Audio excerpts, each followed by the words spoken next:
ಬೀದರ್ ಜಿಲ್ಲೆಯ ಹೆದ್ರೋ ರಸ್ತೆಯಲ್ಲಿರುವಂಥ ನೂರು ಕಾಲೇಜ್ ಎದುರುಗಡೆ ವಾರ್ಡ್ ನಂಬರ್ 33ಗೆ ಹೋಗುವಂಥ ರಸ್ತೆಯಲ್ಲಿ ಸತತವಾಗಿ ಕಳೆದ 4-5 ವರ್ಷಗಳಿಂದ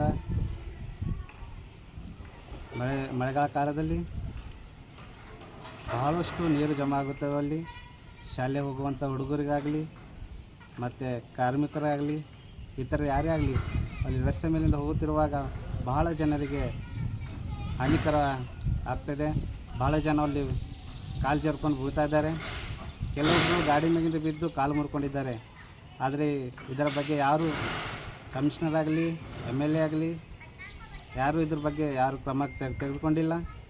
ಕೂಡಲೇ ಕ್ರಮ ತೆಗೆದುಕೊಳ್ಬೇಕೆಂದು ನಾವು ಕೇಳ್ಕೊಳ್ತಿದ್ದೆವು. ಇಲ್ಲಾಂದರೆ ನಾವು ಬರೋಂಥ ದಿನಮಾನಗಳಲ್ಲಿ ನಗರಸಭೆ ಮುಂದೆ ಸತತವಾಗಿ ನಾವು ಉಗ್ರವಾದ ಹೋರಾಟ ಮಾಡ್ತೇವೆಂದು ತಮ್ಮಲ್ಲಿ ನಾವು ಕೇಳ್ಕೊಳ್ಳೋರಾಗಿದ್ದೇವೆ.